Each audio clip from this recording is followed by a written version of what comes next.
Assalamualaikum warahmatullahi wabarakatuh. Selamat siang dan salam sejahtera bagi seluruh Sobat IDI yang ada dimanapun.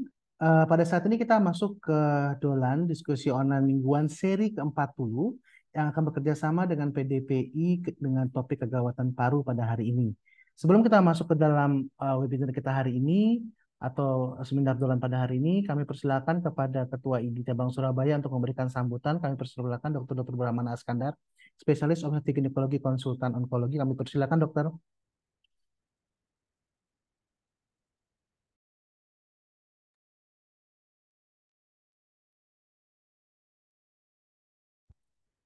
Oh, mohon maaf, mungkin masih ada gangguan signal. Kami akan lanjutkan. Saya akan bacakan beberapa narasumber pada hari ini.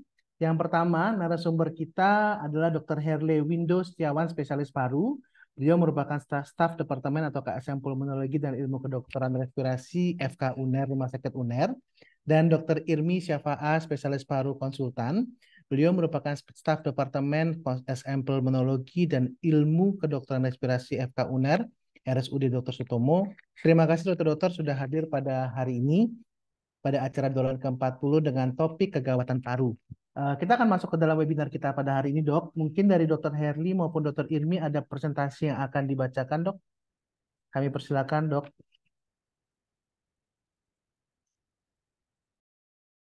Tuh. Suara saya terdengar, Dokter Charles? Terdengar jelas, Ya. Dokter. Iya, terima kasih undangannya. Kemarin saya diberitahu langsung ini ya dok ya, langsung kayak diskusi gitu gitu.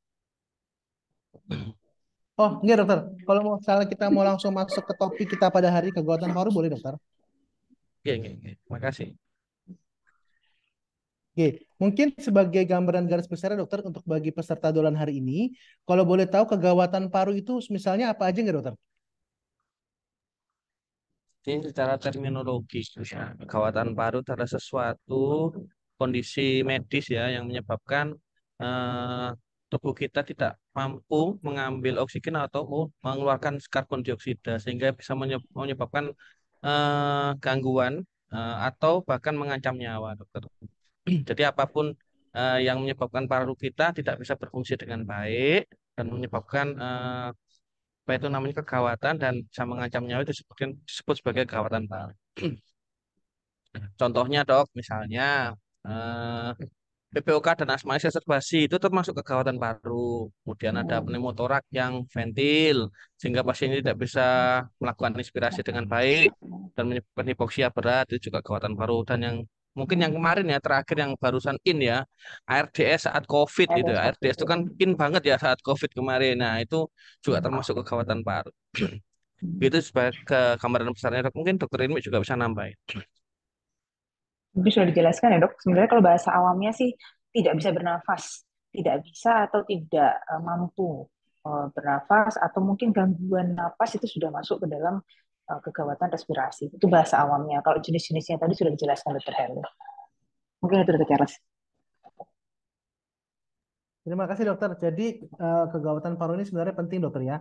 Ini termasuk dalam SPDI 4 bagi dokter umum. Jadi memang kita bawa topiknya kali ini bagi seluruh apa peserta webinar kali ini ingin menanyakan mengenai, jadi sudah dijelaskan oleh Dr. Herli, boleh mengenai asma, boleh mengenai PPOK, boleh mengenai RDS. Jadi memang topik kita pada hari ini agak sedikit lebar banget ya dokter ya. Terima kasih atas apa namanya eh, kesempatannya. Mungkin ini ada pertanyaan pertama yang masuk japri ke saya dokter.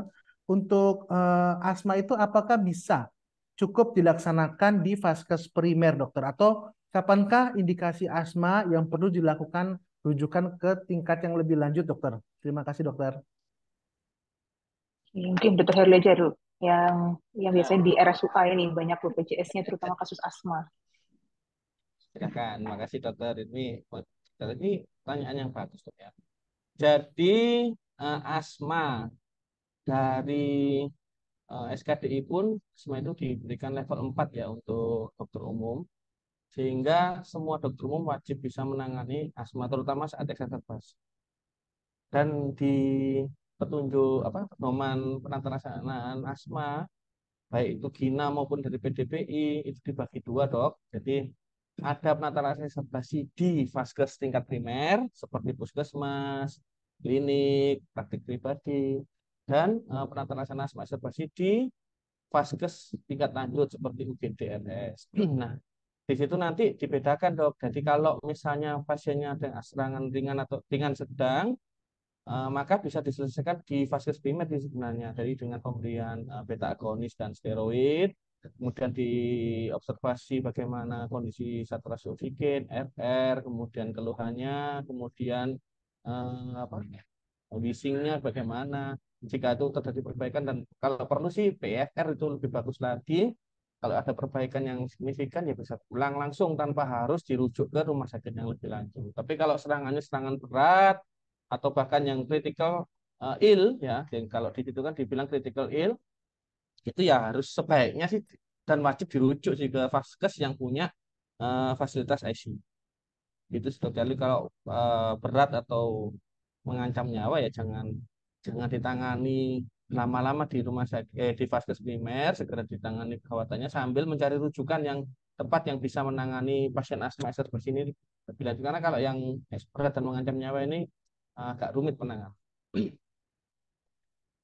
Siap, dokter. Terima kasih. Kita masuk ke pertanyaan berikutnya, dokter, dari dokter Willy Tasman. Dok, apa kriteria status asmatikus, dokter? Status asmatikus. Status asmatikus ini sebenarnya di paru sendiri sudah jarang digunakan ya. Tapi kalau status asmatikus sendiri adalah kejadian serangan asma yang tidak respons dengan pemberian obat-obatan ya, dan bisa berlangsung sangat panjang ya. Jadi ketika sudah kita berikan obat-obatan beta agonis maupun steroid, baik itu inhalasi maupun sistemik ya, Dok ya, tapi tidak ada perbaikan, pasiennya masih wheezing, masih terjadi desaturasi, itu disebut sebagai status asmatikus. Tapi kita sebenarnya sudah jarang sekali menggunakan istilah status asmatikus di paru, Dok. Jadi kita pakainya asma exacerbasi ringan, sedang, atau berat, atau mengancam nyawa. Siap, dokter Irwi mungkin ada tambahan, dokter, kalau untuk penata laksanaan status asmatikus ini, dokter, yang sudah memang tidak bisa ditangani dengan obat-obatan, dok. Ya, biasanya sebenarnya kalau misalnya kita bilang masalah asma ini kan bukan masalah oh iya datang kumat gitu terus diobati ya. Jadi sebenarnya eh, kata kunci untuk pengobatan asma sebenarnya ada pengendalian dari pencetusnya. Nah, kalau misalnya kita tadi bilang ada status asmatikus seperti Dr. Herli bilang, itu merupakan suatu kondisi yang tidak respon dengan obat-obatan. Belum tentu dia tidak respon dengan pengobatannya atau belum tentu dia obat-obatannya salah atau kurang dosis atau cara pakainya tidak benar.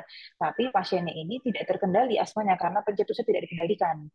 Jadi kondisi status asmatikus ini cuma definisi saja sebenarnya sudah seperti ke arah asma yang misalnya asma serangan sedang aja tapi nggak respon dengan pengobatan dan pasiennya bolak-balik ke rumah sakit ya kita bilangnya ujung-ujungnya status asmatikus.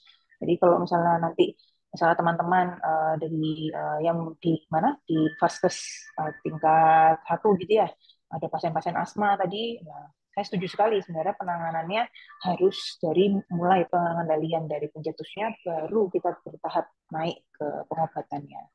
Mungkin itu sedikit jelas. Terima kasih, dokter. Ya. Ya, untuk penjelasannya cukup jelas sekali mengenai status asmatikus. Mungkin berikutnya pertanyaannya, dokter, dok, apa saja sih yang termasuk kategori PPOK, dok? Kategori PPOK. PPOK. Ini berat. Jadi ini sesuai Ganti. GOLD maupun PDPI ya, PPOK itu suatu penyakit yang heterogen ya, Dok ya, yang menyebabkan saluran nafas kita itu terjadi hambatan aliran udara yang menetap ya, Dok ya, menetap dan progresif. Jadi tambah lama tambah berat, tambah jelek. Disertai suatu episode perburukan atau yang disebut exacerbasi. Nah, penyebabnya ini biasanya sih pajanan gas ya, pajanan gas baik itu gas asap rokok maupun gas-gas toksik yang terkena secara terus-menerus sehingga menyebabkan gangguan dari baik itu anatomis maupun fisiologis dari saluran nafas sehingga terjadi penyempitan saluran nafas secara permanen, Dok. Nah, kapan kita bisa sebut PPOK? Jadi secara definisi PPOK itu ditegakkan jika dari spirometrinya itu sebelum dan setelah pemberian bronkodilator itu rasio VEP1 per KVP-nya di bawah 70%. Jadi itu yang membedakan dengan asma. Jadi kalau asma itu ketika diberikan bronkodilator dia akan naik dengan bagus dok. VEP1 dan eh, rasio VEP1 per KVP-nya langsung naik di atas 80-70%. Tapi kalau PPOK dia akan menetap di bawah 70%. Jadi kita akan menyebut itu PPOK jika kita temukan dari dari anamnesis tadi ya dok ya. Jadi ada sesak nafas yang permanen dan progresif, persisten progresif, kemudian ada episode-episode exacerbasi, disertai pajanan-pajanan asap atau gas toksik, kemudian ada faktor risiko yang lain, lalu ditegakkan dengan spirometri, di mana spirometrinya VEP susah saya ngomong saya. FEV1 per FVC-nya di bawah 70% sebelum maupun setelah pemberian bronkodilator gitu dok. Ya, terima kasih dokter. Kita masuk ke pertanyaan selanjutnya dokter.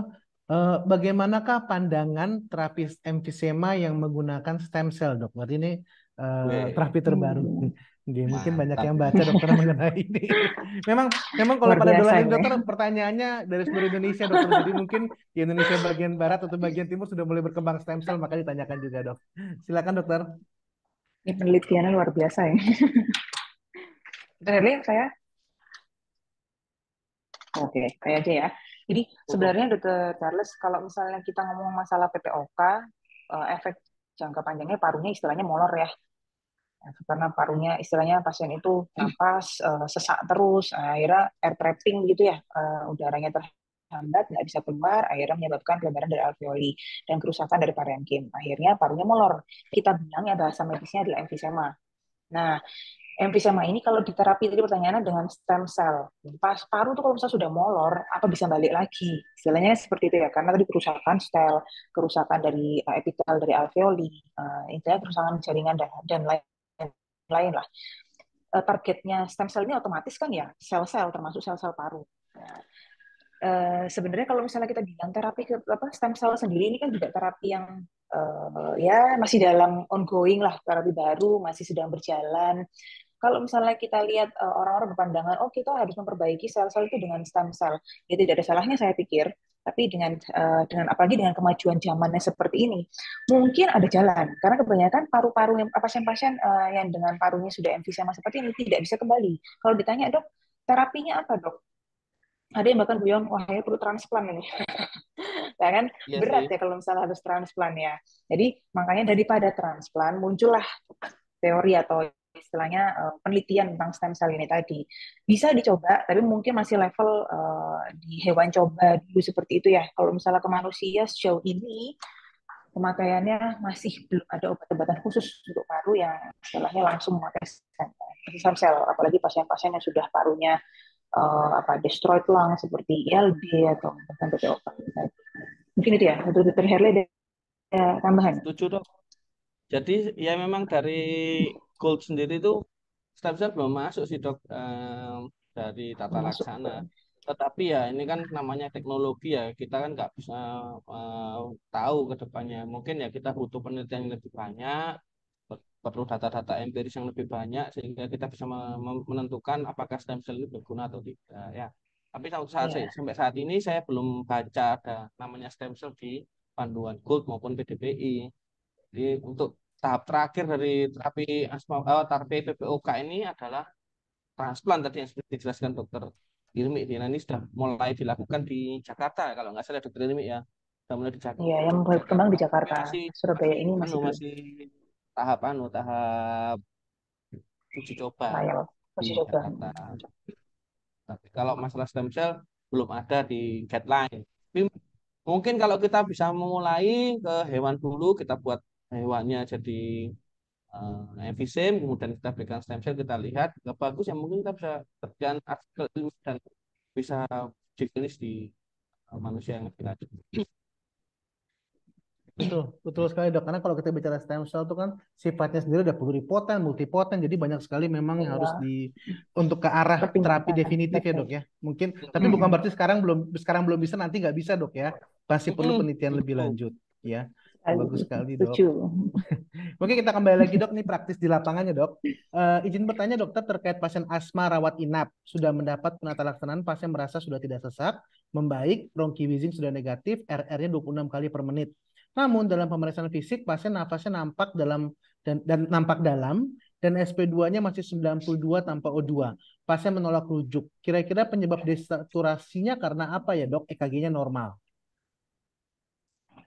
Wah, ini Jadi memang pertanyaan ini banyak lebar sebenarnya. dok, dari laboratorium sampai ke rumah sakit, sampai ke kamar Ini pemeriksaan, sampai ke namanya ruang rawat dok dites. semuanya dok. Jadi yang mengikuti dolan ini peneliti, dosen, dan dokter klinik dok.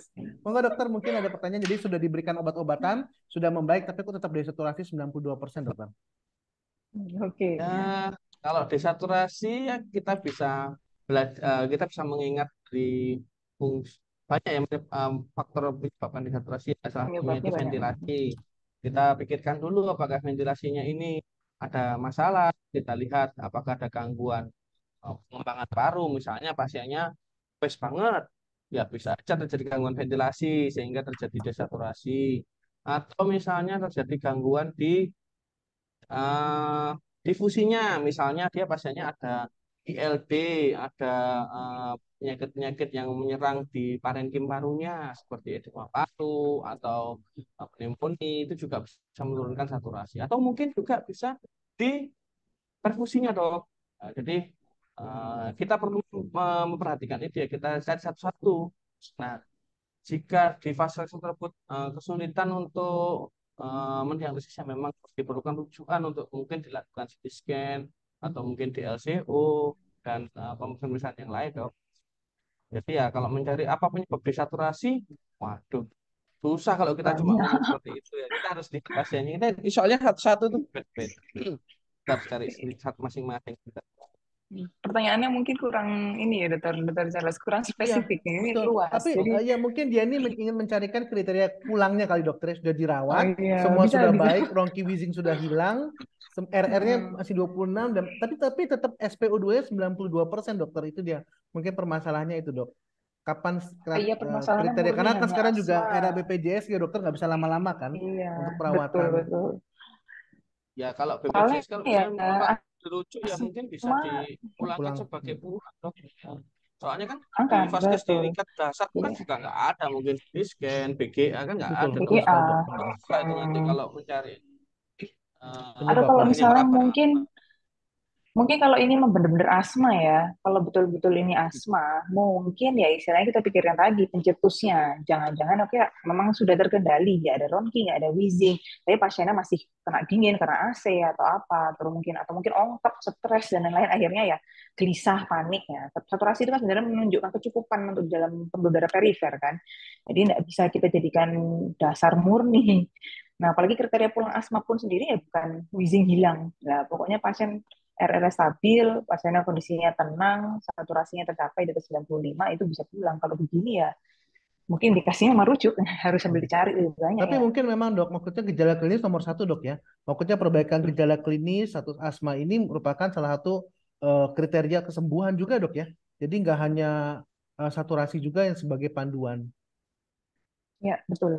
Nomor satu memang dilihat harus selalu klinis ya, Charles. Mungkin kan kita nggak tahu data fotonya pasien, dibilang EKG aman. Nah, tapi kan nggak tahu tuh, misalnya kardiomegali, ada LVH kah, atau ada RVH, atau yang lain-lainnya. Jadi, mungkin informasinya kurang cukup ya. Mas susah nih Betul, kalau betul, betul, betul. terbatas dari Iya betul. Dan BPJS ya. mungkin juga perlu multidisiplin dok ya untuk yang pendekatannya dok Betul, ya, jika hanya betul. dari paru aja. setuju, Siap, siap. setuju Betul Jadi sekali. memang kepada dokter ya mungkin perlu pertama multidisiplin dok ya untuk mencari tahu penyebab lain, apakah dari jantungnya juga bisa dok. Oke dok, terima kasih dokter.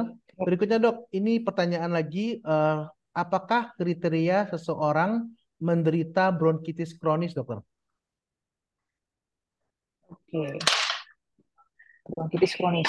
Ya, dan ini teori ini apa ya, kasus umum ya, orang-orang sebenarnya kalau misalnya kita bisa bilang kronis ya, Dr. Charles ya, teralih Dr. Charles yang ngomongnya nih. Kalau misalnya kita bilang orang kronis, istilahnya kan berarti dia gejalanya lebih dari 2 minggu, tentunya seperti itu.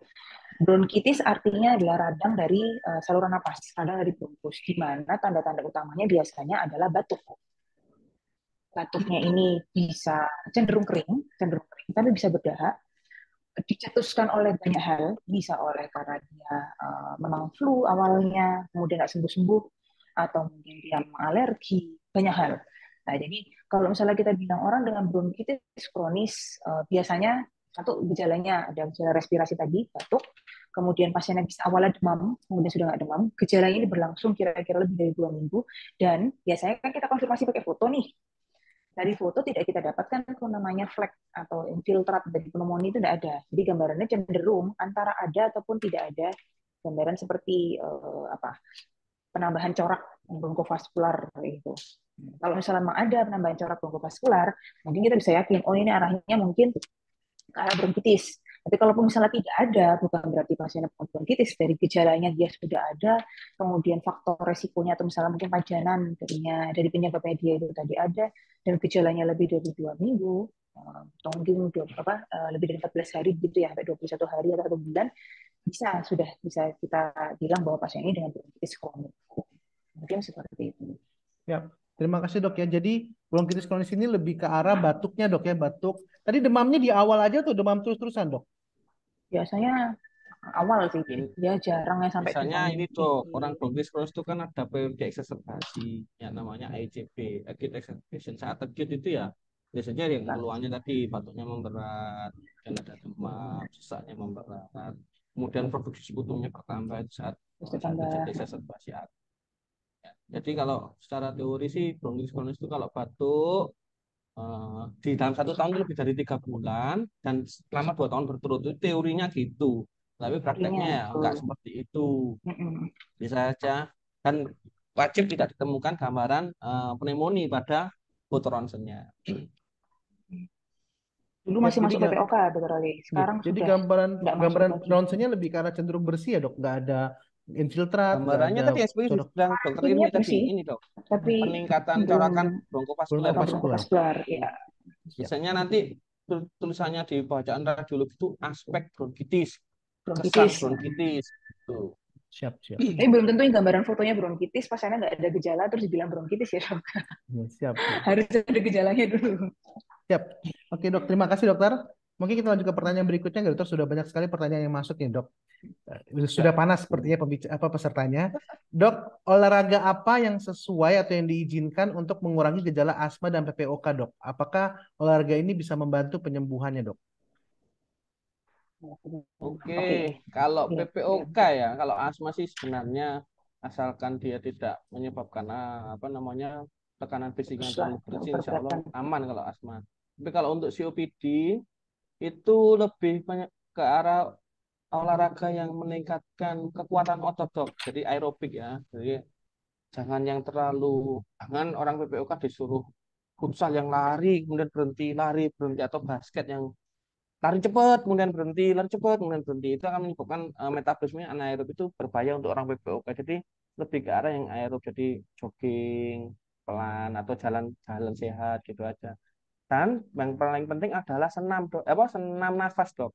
Jadi yang bisa meningkatkan kekuatan otot-otot nafas, karena orang PPOK itu otot-otot nafasnya kan dia sering dipakai ya, karena dia kan sering sesek sehingga akan mudah exhausted. Nah, olahraga-olahraga yang seperti senam nafas itu bisa meningkatkan kekuatan dari otot-otot nafas sehingga dia bisa membantu misalnya terjadi exacerbasi, itu bisa memperlama lah waktu ya waktu oksigennya dan mengeluarkan CO2-nya. Gitu. Jangan yang disuruh yang terlalu berat. Siap dok, terima kasih. Jadi memang harus yang meningkatkan kekuatan otot nafas ya dok ya. Ya, jadi untuk melatih pernafasannya dok. Juga ada yang menyarankan seperti yoga. Nah, ada yang menyarankan juga seperti renang. Ini saya ingat ada penelitian ya dok ya, yang yoga itu ya, yoga dengan COPD itu bagusnya karena kan istilahnya core kan, inti ya, dia mengatur bernafas, mengatur cara nafas. Caranya orang bernafas dengan baik, jadi inspirasinya seperti apa, mengeluarkan CO2-nya secara optimal, itu seperti apa. Jadi untuk pasien PPOK itu sangat bermanfaat. Untuk pasien asma, terutama asma yang sudah berulang, asmanya sudah istilahnya asma ini ya, yang tidak terkontrol lah istilahnya, antara partial kontrol atau tidak terkontrol. Udah pakai obat-obatan, pasiennya terus masih tetap sering sesek, bisa latihan dengan yang betul menguatkan otot napas, terutama di yoga atau senam tai chi. Nah itu ada penelitiannya juga itu. Kakek-kakek nenek tai chi itu, nah lumayan itu bisa dipakai. Siap dok, siap. Terima kasih dok. Ini jadi dan olahraganya harus pagi hari dok ya. Terutama di kota-kota yang berpolusi, ya cari waktu sebelum Betul. orang bergerak. Nah itu gitu dok. Jangan tengah, jangan tengah-tengah lagi polusi juga yoga juga sama juga bohong ya dok ya. Betul. Iya. Ini kondisinya Jangan kan ada banyak berpolusi kendaraan nih lewat dok ya, juga. jelek banget ini udara-udara. Jangan di depan kendaraan lewat juga bener dok. Berikutnya dok, Benar. Ini ada lagi pertanyaan lagi dok. Kalau misalnya dok ada pasien datang dengan keluhan sesak, riwayat penyakit dahulunya asma, tetapi secara pemeriksaan fisik tidak kita temukan saat ini wheezing dan ronki dok. Apakah boleh tetap dilakukan nebul dok?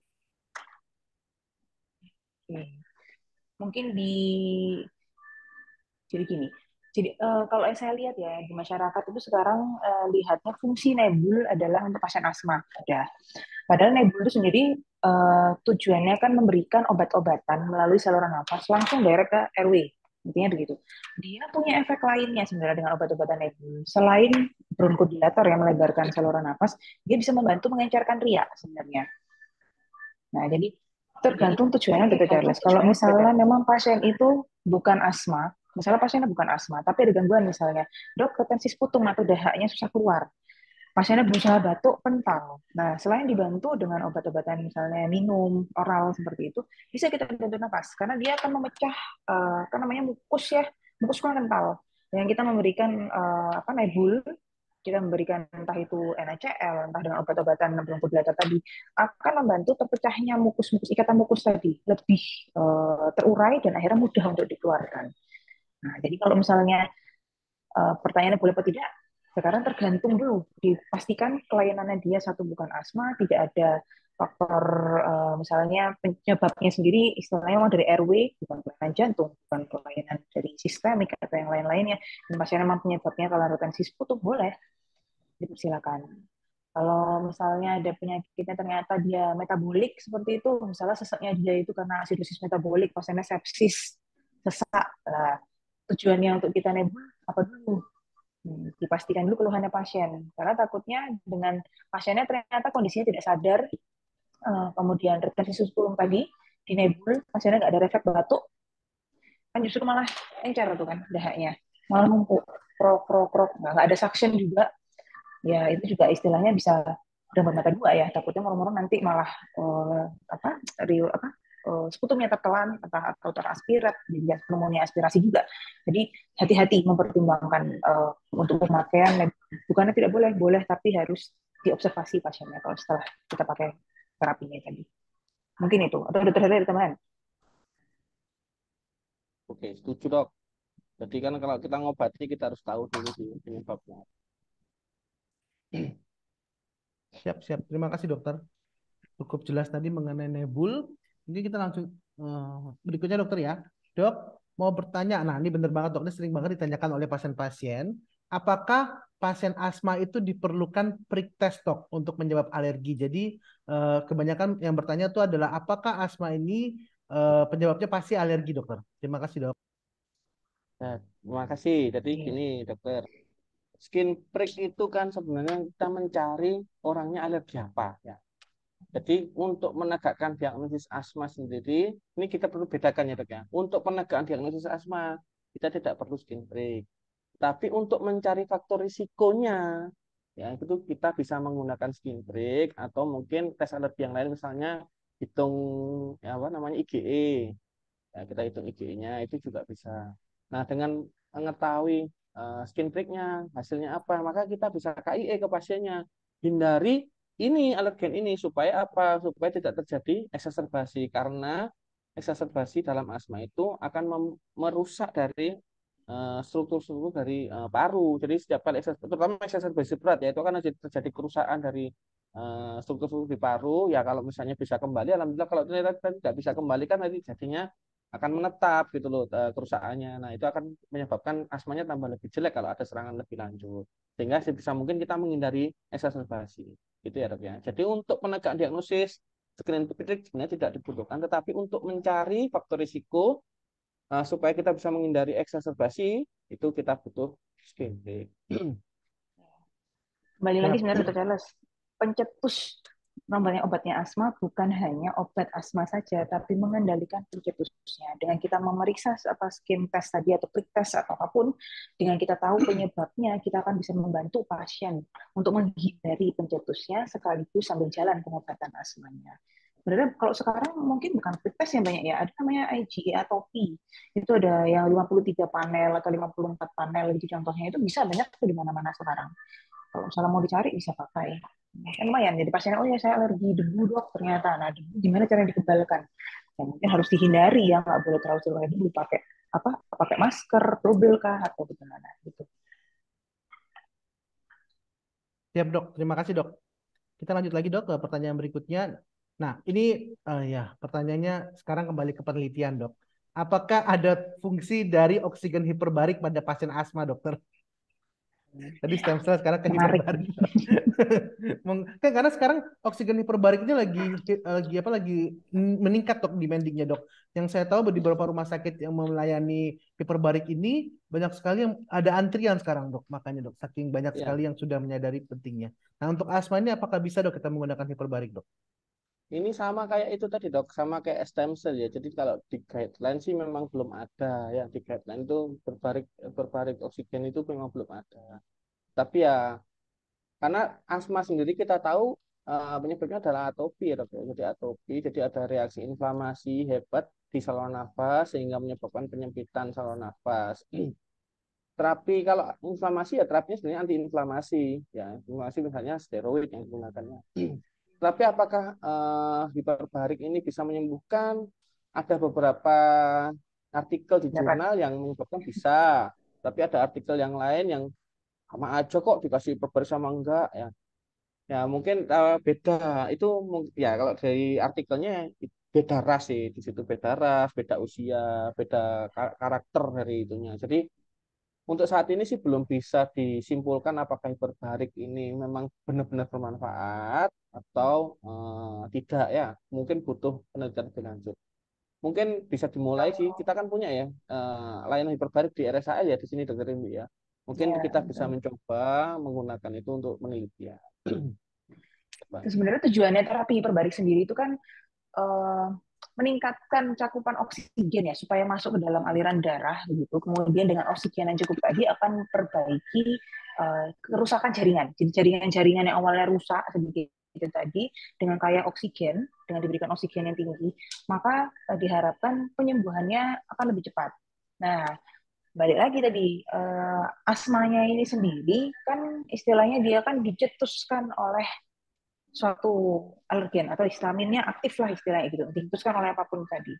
Nah sekarang di terapi hasil hiperbariknya ini dia tanda petik aliran oksigennya tinggi, tujuannya memperbaiki jaringan, tapi pencetusnya ini tadi itu kan apa hal yang berbeda ya, satunya histamin, satunya oksigen dalam darah. Targetnya pun mungkin istilahnya tidak secara langsung ke tempatnya yang apa bentuk sel-sel histaminnya segala macam. Jadi memang seperti Dr. Hela bilang tadi, makanya mungkin karena penelitiannya juga masih apa ya masih ongoing begitu dan belum ada yang tertuju untuk ini sih untuk asma atau efeknya pada pasien asma seperti apa gitu. Saya kok belum pernah baca ya. Jadi makanya takutnya mungkin bias. Pasiennya ini membaik benar karena apa namanya asmanya membaik karena di terapi hiperbariknya atau karena mungkin pengobatannya juga ada kuat di mungkin harus RCT dan dalam jumlah besar gitu mungkin baru hasilnya bisa kita pertanggungjawabkan. Kalau saya sendiri belum pernah tahu dan targetnya hiperbariknya saya belum menangkap untuk ke asmanya nanti seperti apa mungkin gitu. Siap dok, terima kasih dokter. Ya jadi tadi seperti awal stem cell tadi bahwa hiperbarik itu juga mungkin masih bisa dipergunakan, cuman kita membutuhkan penelitian lebih banyak dengan jumlah sampel yang lebih besar. Jadi mungkin di kedepannya kita mempunyai data dan kita bisa menerapkan juga atau mungkin PDPI bisa menerapkan sebagai salah satu pilihan terapinya dok ya. Tapi untuk sekarang dengan Ya. data yang belum cukup, jadi mungkin belum bisa. Dan kalau ngomong mengenai data ya harus benar-benar diterapkan juga di bangsa kita sendiri dok ya. Nggak bisa kita mengambil dari bangsa lain untuk diterapkan ke bangsa Indonesia. Dok, kita lanjut ke pertanyaan berikutnya, dokter. Nah, ini ada pertanyaan beberapa, dok. Semuanya bertanya rekomendasi antibiotik, rekomendasi tata laksana. Mungkin saya kumpulkan jadi satu, tata laksana terkini mengenai penata laksanaan buat bronkitis nggak, dokter? Oke, bronkitis ya Oke. dok ya. Bronkitis itu ya kalau acute bronkitis ya hampir sebagian besar bronkitis akut itu penyebabnya adalah virus dok. Jadi jika tidak ada tanda-tanda infeksi sekunder dari bakterial, mungkin tidak perlu antibiotik dokter, cukup simptomatis, kemudian dia suportif, oksigenasi, insya Allah self-limiting disease dokter. Tapi jika memang ada tanda-tanda sekunder infeksi, itu bisa kita pertimbangkan terapi-terapi antibiotik seperti pneumonia dok, yaitu pilihan pertamanya ya bisa menggunakan golongan cefalosporin generasi 3 ditambah dengan apa namanya azitromisin itu Alright. macrolide, atau juga bisa kita pilih dengan golongan fluoroquinolone respirasi. Tapi itu kita pertimbangkan dulu kalau kita berikan antibiotik kalau memang kita yakin bahwa ini ada sekunder infeksi, karena kita jangan gampang memberikan antibiotik, takutnya nanti jadi resistensi massal atau kalau kita mudah memberikan antibiotik. Karena emang secara statistik penyebab terbanyak dari bronkitis adalah virus. Gitu dokter. Jadi jangan sampai misalnya kita sampai seperti ini tiba-tiba langsung boom meningkat pakai macrolide dan lain-lain ya. Karena masih banyak yang lain ada kalau misalnya simple RW ya bisa juga masih berlaku kok kayak misalnya golongannya amoxicillin diclofenac contohnya seperti itu atau misalnya beta-lactam anti beta-lactamase yang oral itu masih berlaku. Tapi betul saya setuju sekali kebanyakan penyebabnya adalah virus. Kalau tidak virus, misalnya pencetusnya tadi alergi atau misalnya lingkungan, exposure dari luar karena udara-udara apa, noxious agent atau apa. Jadi belum tentu kita perlu memberikan antibiotik kecuali jika ditemukan tanda-tanda untuk infeksi sekunder, infeksi sputum, pasiennya demam, bertambah banyak sputumnya, contohnya seperti itu. Siap, terima kasih dok. Cukup jelas sekali dok. Jadi intinya adalah simptomatis. Kalau memang sesak dan ada sputum yang retensi bisa dilakukan seperti dokter Irmi tadi jelaskan di atas dok ya, dengan nebulizer juga bisa. Kemudian kalau memang misalnya ada infeksi sekunder, jelaskan banget bisa digunakan, baru bisa digunakan antibiotik dok. Terima kasih dok. Berikutnya dok pertanyaannya. Selamat sore dok. Apakah ini kembali ke nebulizer dok, tapi mungkin pertanyaannya dok, apakah untuk anak-anak yang bukan asma tapi dengan retensio sputum boleh di nebulizer dengan NaCl dok? Baik. NaCl. Ya fungsinya NaCl sebenarnya itu sebagai pengengket gitu, sebagai ekspektoran gitu. Betul. Apakah boleh Tergantung atau tidak targetnya juga ya. boleh? Ya sebenarnya jika memang terjadi retensi sputum, kita juga kadang-kadang juga memberikan nebulisasi dengan apa namanya salin. Tapi biasanya kita pilih yang hipertonik salin dokter. Jadi karena hipertonik salin itu kan dia narik air dari pembuluh darahnya bronkus maupun alveoli, kita tarik sehingga sputum itu lebih encer gitu loh, lebih encer sehingga mudah untuk dikeluarkan. Gitu sih dok. Anak-anak hati-hati juga. Anak-anak usia berapa dokter Ali ya? Oh iya, Karena ini kalau anak-anak ya dok. nih ya, kalau anak-anak itu misalnya masih bayi seperti itu, dia refleks batuknya itu kan juga kita susah ya untuk monitornya ya. Mungkin ya kalau kita sudah nebul, anak-anaknya tidak boleh diposisikan berbaring, posisikan antara duduk atau mungkin dia ambil tepuk-tepuk itu merangsang supaya dia batuk dan mengeluarkan riaknya. Atau mungkin harus siap ya sedot lewat hidung segala macamnya. Emang kesulitannya kalau pada anak sputum kental dia susah membatukkan atau tidak mau membatukkan malah. Kadang-kadang ditelan pun kita nggak tahu gitu kan ya. Jadi bukannya tidak bisa, jenisnya normal salin itu kan NaCl 0,9% itu kan memang istilahnya setara dengan cairan isotonis ya, seperti cairan tubuh. Jadi diharapkan bisa membantu mengencerkan tadi, tapi syaratnya tetap refleks batuk harus baik. Dan ada cara untuk mengeluarkannya, jangan dibiarkan diencerkan gitu aja, anaknya ternyata nggak bisa batuk, sesak anaknya seperti itu. Sedak. Jadi harus paling nggak orang tuanya aware dengan resiko yang diberikan itu tadi. Kalau misalnya nggak bisa menangani sendiri, langsung bawa IGD aja gitu aja. Siap dok, terima kasih. Jelas sekali dok. Oke, berikutnya kita dari Dr. Farah Adiba. Untuk penanganan choking, nah ini masuk ke choking sekarang dok. Pada pasien bagaimana ya dok? Dinilai keberhasilannya juga bagaimana? Semisal pasien setelah tersedak berhasil dikeluarkan beda asingnya, Tetapi karena durasi yang agak lama setelah tersedak itu terlihat cyanosis, jadi pasien tidak sadar. Apakah kondisi pasien tersebut bisa kembali pulih atau kembali pulih. Jadi intinya dok, ada pasien choking dok, kemudian tapi dia berhasil untuk menanganinya, tetapi kok pasien ini tadi tempat terlihat cyanosis, jadi begitu choking lepas dia tidak sadar dok sampai sekarang dok. Sampai sekarang. Ini kembali gini dok, ini kembali ke fisiologi nih. Kita tahu kan ABC ya, kenapa sih RW kok RW. Karena kita tahu bahwa sel otak manusia itu kan rentan banget ya terhadap hipoksia ya. Jadi kalau memang terjadi kerusakan akibat hipoksia yang lama dan terjadi kematian sel, nekrosis di sana ya tidak bisa kembali di otaknya. Nah, sianosis itu adalah tanda hipoksia yang berat. Berapa lama sianosisnya? Berarti kita bisa membayangkan semakin lama dia sianosis, berarti semakin lama dia terjadi ke hipoksia yang berat. Semakin lama hipoksia yang berat, berarti akan semakin banyak sel otak yang rusak. Nah, jika memang itu sudah yang kebetulan yang kena adalah pusat-pusat dari kesadaran, ya walau alam ya mungkin pasiennya juga tidak bisa kembali sadar. Itu nanti kita perlu multidisiplin dengan bagian neuro sih dok. Ya, Apakah betul. yang terkena kerusakan dari sel sarafnya ini di bagian mana, itu mungkin kita perlu konsultasi dengan bagian saraf dok. Gitu. Tapi kalau apakah bisa kembali hipoknya selama cokingnya kembali, dikeluarkan kemudian saluran nafasnya kembali bebas ya oksigen akan kembali masuk. Gitu. Tapi kerusakan saraf yang ada di otak itu kita lain lagi, masalah yang lain lagi itu. Gitu. Betul. Makanya terapinya harus cepat kan ya. Kita situ tetap pelaksanaannya. Udah langsung seperti BLS itu cepat. Kayak udah bebas, langsung breathing, circulation dan seterusnya seperti itu. Karena memang kita ya istilahnya bermainnya dengan waktu krusial gitu kan ya. Kembali prinsip ATLS ya dok ya. Iya. Siap dok, terima kasih dokter. Berikutnya dok, bagaimanakah cara membedakan asma kardiale dan asma bronkiale secara cepat? Sepertinya ingin tanya untuk secara praktis apakah membedakan asma kardiale dan asma bronkiale dan terapinya juga apa dok katanya dok? Pertanyaannya dokter. Oke. Sebenarnya kalau misalnya kita ngomong terminologi asma kardiale sendiri sebenarnya sudah tidak dipakai lagi ya. Pengetahuan saya itu sudah tidak dipakai, tapi memang untuk memudahkan pemahaman penjelasannya, oh ya ini asmanya terkait dengan kondisi kardiak. Biasanya pada pasien-pasien dekom, pasien paru seperti itu, apa namanya? Kan istilahnya juga menyebabkan inflamasi gitu ya. Nah, inflamasi ini tadi istilahnya juga akhirnya terjadi pada airway. Gejalanya sama, ada penyempitan saluran nafas, pasien nafasnya juga sampai ada wheezing segala macam. Tata laksananya sebenarnya mirip, tapi di sini prinsipnya adalah kita harus menangani problem kardiaknya.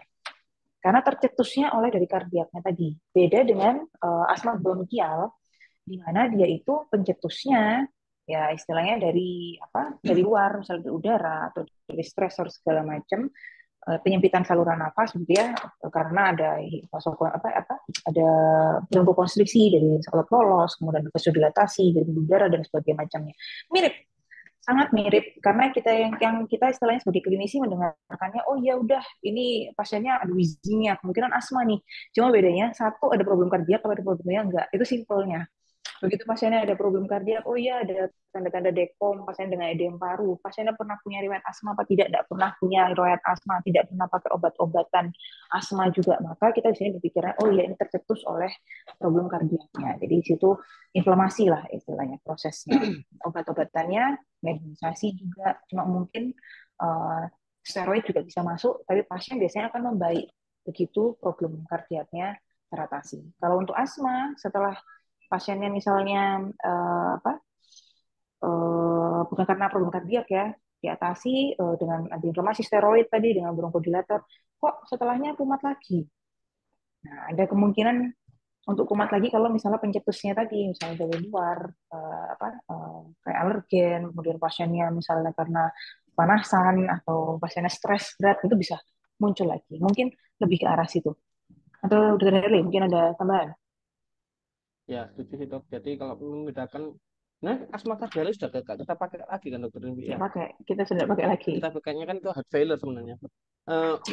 Jadi kalau misalnya penyebab dari kardiak ya kita lihat aja bagaimana fungsi kardiaknya, apakah ada gangguan atau tidak. Ya, Kalau asma itu biasanya kan ada riwayat sebelum, kemudian ada riwayat atopi, baik dari keluarganya, dari dia.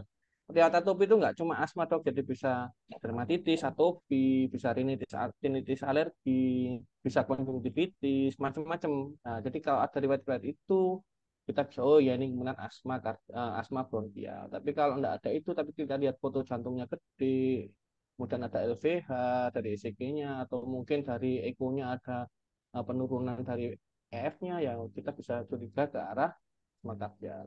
Kita akan diskusi dengan TS kardio biasanya bagaimana kondisi fungsi jantungnya saat itu. Gitu dok.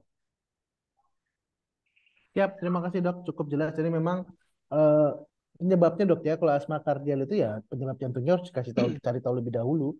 Tadi dokter Ilmu udah jelas menjelaskan bahwa ada penyebab etiologi dasarnya jantung dan itu akhirnya menyebabkan inflamasi juga. Terima kasih dokter. Kita lanjutkan ke pertanyaan berikutnya dok. Nah ini agak ada dua pertanyaan dok. Eh, Mengenai asma kembali dok, tapi tidak asma kronik sama asma akut. Sampai berapa lamakah pemberian steroid untuk asma kronik dan sampai berapa besar steroid yang diberikan untuk asma akut? Mungkin dosisnya gitu dokter. Apakah ada hubungan antara dispepsia atau GERD dengan timbulnya serangan asma akut dokter? Terima kasih dok. Jadi asma kronik dan asma itu penyakit kronik. Jadi kan penyakitnya nggak baru asma itu ya. Namanya asma itu namanya kronik. Kemudian ada periode eksaserbasi, nah, periode akut. Jadi kapan pemberian steroid? Jadi kalau kita lihat di guideline ya, itu pemberian tata laksana asma, controlling asma itu kan bentuknya step ladder. Kita lihat kondisi pasien saat ini tuh di step keberapa. Nah, kita nanti memberikan steroid sesuai dengan step tersebut. Misalnya di step 3 kita berikan dengan medium dose steroid atau dengan LABA plus low dose ICS misalnya. Kita evaluasi tiap bulan apakah terjadi perbaikan dari skor ACT-nya ya, skor controlling asma itu tadi ya. Kalau terjadi perbaikan selama 3 bulan berturut-turut, kita bisa mulai turunkan ke step 2, ke step 1 gitu.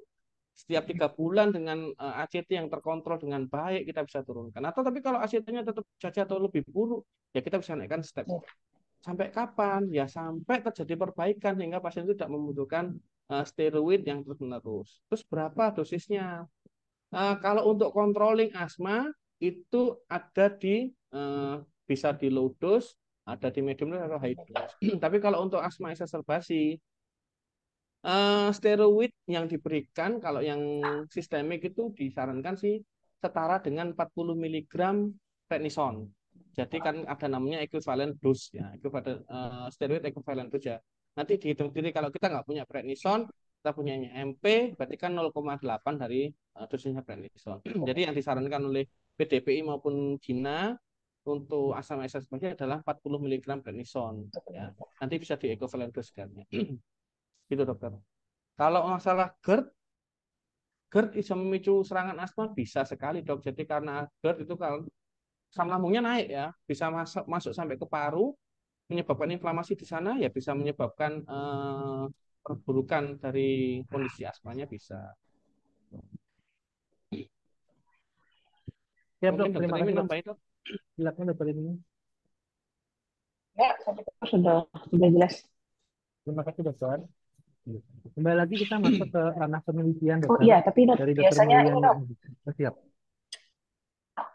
oh, enggak, mungkin tadi nambahkan jangan sampai terus memberikan steroidnya akhirnya oral jangka panjang ya dok. Karena yang sering salah kaprah kemudian akhirnya diberikan oral jangka panjang steroid. Nah itu lupa efek sampingnya. Beberapa pasien saya ada soalnya ketemu juga sampai pasiennya diabetes, maksudnya hiperglikemi. Karena penggunaan steroid jangka panjang. Makanya disarankan seperti Dr. Herli tadi bilang, step by step naik tadi itu dengan biasanya kita pakainya dengan inhaler. Nah, dia karena sudah dibuat sedemikian rupa pemberiannya adalah apa istilahnya long term. Nah, jadi CS-nya inhaler kortikosteroid dan penggunaannya bisa jangka panjang karena dia direct langsung di saluran nafas, bukan dengan apa namanya penggunaan oral jangka panjang. Kalau oral jangka panjang sangat tidak disarankan, terutama tadi untuk exacerbasinya. Tapi kalau untuk Itu yang kontrolnya disarankan dengan inhaler itu yang perlu di kortikosteroid. ini dok, perlu di perjuangkan oleh ID ke Edukasi, vaskes primer karena perjuangan betul. rata-rata vaskes primer itu tidak disediakan bentuk ICS. Jadi sehingga pasien itu akan diberikan OCS jangka panjang itu yang bahaya ya kan. Kebanyakan di puskesmas itu hanya ada OCS, oral corticosteroid, sehingga itu diberikan akhirnya pasiennya datang dengan komplikasi dari sistemik corticosteroid seperti hiperglikemi, seperti osteoporosis, gangguan Proses ginjal dan betul. kawan-kawan. Ya itu yang perlu kita perjuangkan dari ID, di mana Vaskes Primer sudah menyediakan ICS. Padahal ICS-nya ditanggung BPJS loh. Jadi kalau misalnya seperti itu tinggal fase tingkat Sebenarnya satu mau iya, merefer aja, nah, mau merefer aja ke mau rumah sakit minimal tipe C gitu, bisa dapat kok namanya ICS-nya tadi di BPJS. Siap, Dok. Terima kasih, Dok. Jadi memang ada beberapa informasi yang dibagikan di sini, Dokter ya, bahwa penyediaan beberapa obat untuk asma itu bisa dilakukan dan secara ditanggung oleh BPJS di beberapa rumah sakit tingkat C ya, Dok ya. Siap. Terima kasih, Dokter. Mungkin kita berikutnya, Dok. Ini sama seperti tadi, Dokter. Bagaimana dengan terapi ozon, Dokter? Apakah efektif untuk asma dan PPOK? Kalau ozon saya belum pernah dengar nih, Dok. Ozon yang di ini minuman kali ya. ini ini malah saya pikir ozon itu kan suatu oksidator ya dok ya. Malah kok menurut saya Kayaknya kok malah banyak. berbahaya ya dok ya. Dia kan Iya, oksidator Dok, kuat betul. itu. Betul, Iya, betul. jadi dia malah mempunyai Single efek single radikal bebas iya, nanti. singlet oksigen, Ya Dokter kok. ya. Singlet oksida, bukan oksigen ya. Iya. Mas tahu saya kok malah berpikirnya oksigen itu malah lebih jelek ya fungsinya. Kalau hiperbarik oksigen mungkin masih masuk ya, tapi kalau ozon ozon yang O3 itu kan dia sangat apa namanya bisa menyebabkan radikal bebas. Malah Betul, terjadi Dok. inflamasi Pemecahannya berat jadi nanti di parunya. ya Mm-mm. single O Oh sama tiga. H2O, Dok. Betul. Iya, single O itu kan nabrak-nabrak kemana-mana itu nanti. Tapi targetnya kalau nggak salah ozon itu malah antioksidannya. Dianggap dia sebagai antioksidan sehingga nanti akan memperbaiki aliran darah, aliran oksigen dalam darah. Kalau nggak salah seperti itu. Cuma saya jujur nggak paham karena tujuannya antara terapi hiperbarik maupun ozon tadi ini bedanya kalau misalnya hiperbarik itu setahu saya dia meningkatkan aliran oksigennya langsung, tapi kalau terapi ozon dia meningkatkan antioksidannya. Seingat saya seperti itu. Cuma saya jujur masih belum belum baca banyak kalau terkait terapi ozon ini, jadi nggak bisa komen dan belum masuk dalam guideline ya istilahnya ya, tetap sama. Beda. Benar, kayaknya terapi ozon juga kita belum banyak yang dengar, Dok ya. Apakah melalui minum, apakah melalui inhalasi, kita belum pernah Nah dengar. itu dia. Siap, Dok. Kita lanjutkan lagi, Dok. Nah, ini mungkin dari SPOG, Dok ya. Tata laksana dengan ibu hamil, Dok. Apakah ada obat yang aman? Terima kasih, Dok. Pesan sponsor kali, Dok. Karena Insya kan Allah, Ada kita dokter tahu Herle ini, insya iya. Allah obat-obatan asma inhalasi aman kok. Jadi karena aman aman. obat-obatan inhalasi ini memang diciptakan untuk diberikan di paru, langsung ke dalam paru, reseptornya juga di paru, dan obat-obatan controller maupun untuk exacerbasi pun tingkat sistemiknya juga rendah dok. Jadi insya Allah aman. Asalkan sesuai indikasi beneran pasiennya ini asma dan membutuhkan obat-obatan inhaler, insya Allah tidak ada masalah. Hampir saat ini Lagi tidak ada sekarang perbedaan makin sih banyak. untuk asma hamil maupun tidak ya dok ya. Betul betul. Dan angka kehamilan, angka asma apa asma gravida ini makin naik jujur aja. Saya makin banyak yang ibu-ibu hamil ini kena asma. Untuk sebelumnya nggak pernah kena asma, tapi atopinya ada, kumatnya waktu hamil tadi. Obatnya juga ya inhaler tadi. Itu memang disarankan kok. Betul, Dok. Banyak sekali, Dok. Apalagi serangan pada waktu Oh sudah iya. infarksi, Dok. Aduh, itu langsung Ya, dokternya deg-degan, Dok. Bapak momotnya ini juga SPOG nggih? Betul, makanya sekalian curhat, Dok. Banyak sekali ya. Awal tuh nggak ngasih tahu, Dok. Aja pengen normal kan, Dok. Ini curhat dikit ya, Dok. Terus kemudian pas waktu sudah mendekati, ya his, tengah-tengah macam. asmanya kumat kanan kan kita mau ada apa ngejen kan, Dok. Waduh. Wah, udah Nah, repot, Dok. Terpaksa harus stresornya itu dok. melakukan, iya. Terpaksa kita melakukan atlas nebulizer bawa pakai forceps atau pembantu dengan vaksin, gitu, Dok. Heeh. Ya. Ya, terima kasih, Dokter. Ini waktunya sudah sangat tepat sekali, nggak terasa, Dok. Pertanyaan semakin banyak yang masuk, Iya, nggak ini ngerasa. semakin panas sih. Tapi coba kita tunggu dulu, Dok ya. Ini semakin bagus. Oke, oke, Dok. Ini mungkin ada satu lagi agak panjang, Dok. Eh, dengan hitsnya polusi, nah ini, Dok, ini penting sekali, Dok, karena ini juga kegawatan paru, Dok. Ini mungkin pertanyaan penutup ya, Dok. Dengan hitsnya polusi dan cuaca panas saat ini, banyak sekali pasien anak atau dewasa dengan radang. Pentingkah, ya, Dok, 80% pasien saya di Betul. poli batuk pilek semua, Dok. Izin bertanya lagi, untuk saat ini banyak sekali nebulizer mini. Seberapa efektif, Dok, untuk pasien dan berapakah pemakaian sampai harus bisa disuruh kontrol dok? Nebulizer ini saya belum pernah dengar mungkin dok. Apakah yang dimaksud Mungkin dok nebulizer spacer ini ya dok? dok ya, spacer mungkin. Jadi spacer itu Ya, sebenarnya mungkin spacer. ditemukan atau diciptakan untuk membantu. Jadi gini dok, pemberian inhaler itu kan sebenarnya butuh butuh koordinasi antara tangan dan mulut dan saluran nafas dok. Jadi ketika kita pencet kita harus hirup supaya apa? Supaya obatnya itu tidak Langsung mulut masuk. atau tidak berkumpul di dalam mulut tapi bisa masuk ke dalam paru. Jadi alirannya bisa laminer masuk ke dalam paru. Nah, spacer ini digunakan untuk anak-anak karena apa? Kalau anak-anak misalnya anak 3 tahun, 4 tahun, gimana caranya kita bisa nyuruh anak itu, ayo dek pencet tapi ambil dihirup, susah. Nah, diciptakanlah spacer sehingga pemberian obat-obatan inhalasi itu memudahkan Tidak anak-anak berkoordinasi. untuk menghirupnya. Itu yang saya pelajari waktu saya kelas anak dulu gitu dok. Jadi spacer itu diciptakan untuk membantu pasien-pasien pediatri menggunakan obat-obat inhalasi sehingga dia pakai misalnya ini ya salbutamol inhalasi di rumah ketika serangan kan harusnya pencet sambil hirup. Nah itu kan nggak bisa anak-anak berikan spacer sehingga obatnya itu terkumpul di dalam spacer, anaknya tetap bernafas seperti Dok. biasa, alirannya akan pelan karena alirannya harus laminar supaya bisa masuk ke dalam paru. Kalau dia turbulens gitu nabrak-nabrak malah banyak yang nempel di saluran nafas atas dok malah nggak masuk ke dalam paru nanti. Itu loh yang diciptakan, itu asal mula penciptaan spacer seperti itu. Itu Terus kalau spacer. Spacer kondisi apa nebulizer tadi? Pertanyaannya, Dokter Ali. Spacer kalau juga untuk anak-anak dok. saya Nah, nggak tahu sekarang kalau oh Oh, nebulizer saya spacer ini ya. belum. Sekarang yang apa ya? pertanyaan berikutnya dok untuk orang dewasa, apakah boleh dok kita menyarankan untuk nebulize sendiri di rumah dokter? Untuk orang awam gitu dokter? Ah, Lagi ke fungsinya sih ya. Sekarang ini gini dok, masalahnya sebenarnya gini. Takutnya itu dok ya, kalau diberikan nebulizer di rumah, dia hanya menggunakan, kalau misalnya asma dok ya, ini saya nggak ngomong PPOK. Kalau asma itu kan sebenarnya obatnya adalah steroid dok. Takutnya pemberiannya hanya menggunakan SABA dok, sehingga dia overuse SABA. Itu yang ditakutkan oleh para pulmonologis kayak obat pemberian ventilator kok. nebul di rumah itu tanpa pengawasan Habis. yang baik itu dia akan dikit-dikit Efek sampingnya menggunakan nggak disadari. salbutamol atau SABA, mungkin menggunakan SABA, SABA, SABA, SABA sehingga terjadi overuse.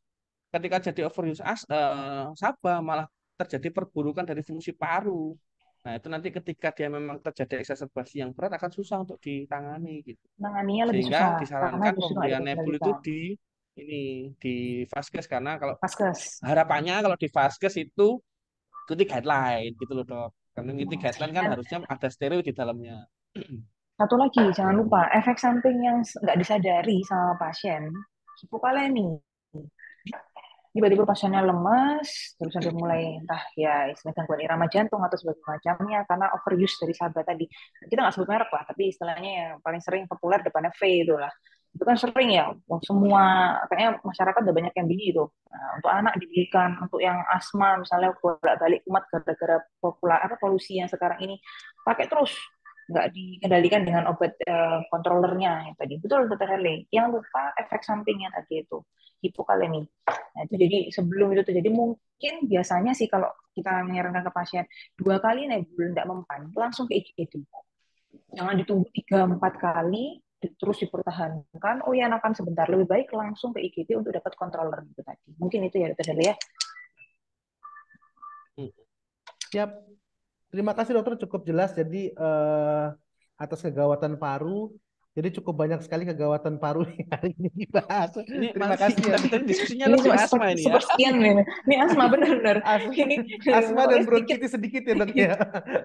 Terima kasih. Dan asma Nggih, itu nggak SKDI apa-apa. 4 loh dok ya. Jadi memang untuk dokter umum dok penanganannya dok. Oke. Nggak apa-apa ya. Oke. Dokter mungkin sebelum kita Mm-mm. tutup hari ini dok, ada sekitar tercatat di saya 670-an dokter yang ikut pada sore hari ini. Bisa diberikan pesan penutup dokter mungkin dari dokter Herli dulu baru dokter ini ke dokter sebagai pesan kepada teman-teman dokter di Oke. Indonesia dok. Nah, jadi kita kan tahu ya bahwa paru itu salah satunya adalah sebagai penyedia oksigen dan membuang CO2 ya. Jadi kita sebagai seorang tenaga kesehatan harus bisa mengenali apa itu kegawatan paru ya, kegawatan respirasi, sehingga kita bisa memberikan penanganan dengan tepat dan cepat. Intinya adalah tepat dan cepat sehingga eh, perburukan-perburukan ke depan itu tidak bisa kita hindari ya supaya pasiennya juga selamat dan tidak menimbulkan efek samping yang lebih luas gitu aja sih dok. Jadi kita harus tahu mengenali apa itu kekhawatiran paru, apa itu pneumotor apentil, apa itu asma esophageal, apa itu esophageal. Sehingga kita tepat diagnosis dan kita tepat terapi. Itu aja sih dok. Ya, terima kasih mungkin dari Ya. dokter Indi dok. Kalau saya mungkin lebih baik mencegah daripada mengobati. Nah, kalau misalnya asma, bronkitis atau apapun tadi, kita tahu penyakitnya tadi, jangan hanya mengadviskan ke pasien itu ngobati, ngobati, ngobati. Pencegahannya harus kita perhatikan. Jadi kenali pencetusnya tadi, kalau terutama asma ya, atau bronkitis juga, atau lagi sekarang lagi hitnya polusi udara segala macam, cegah istilahnya supaya kita tidak sakit, pakai masker, makan gizi, olahraga, cari daerah yang kira-kira oksigenasinya baik. Kemudian kalau misalnya benar punya asma karena pencetusnya stres, hindari stres, makan cukup, hidup teratur, contohnya seperti itu. Daripada kadung itu semua nggak dikontrol, harus diobati. Obatinya lebih susah, lebih jangka panjang daripada kita mencegah di awal. Mungkin itu.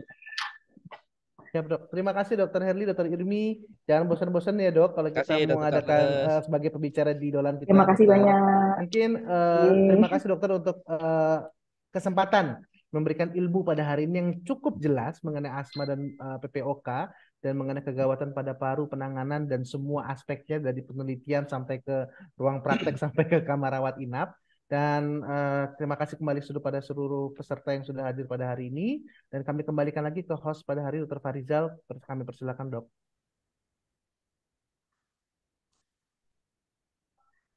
Terima kasih banyak Dr. Charles, Dr. Irmi, dan Dr. Herley. Berikut acara kita pada hari ini. Hololan akan selalu hadir pada pukul 3. Untuk di edisi berikutnya akan ada drug eruption dari Perdosky. Selain itu, Dolan saat ini akan memberikan highlight terkait pertanyaan-pertanyaan yang ada pada edisi kali ini, bronkitis dan justru mungkin kebanyakannya pertanyaan dari Asma. Nanti akan ada highlight, bisa dilihat di Instagram dari ID Surabaya. Terima kasih banyak pada moderator dan para pemateri. Sampai jumpa di kesempatan Dolan. Terima kasih. Terima kasih banyak.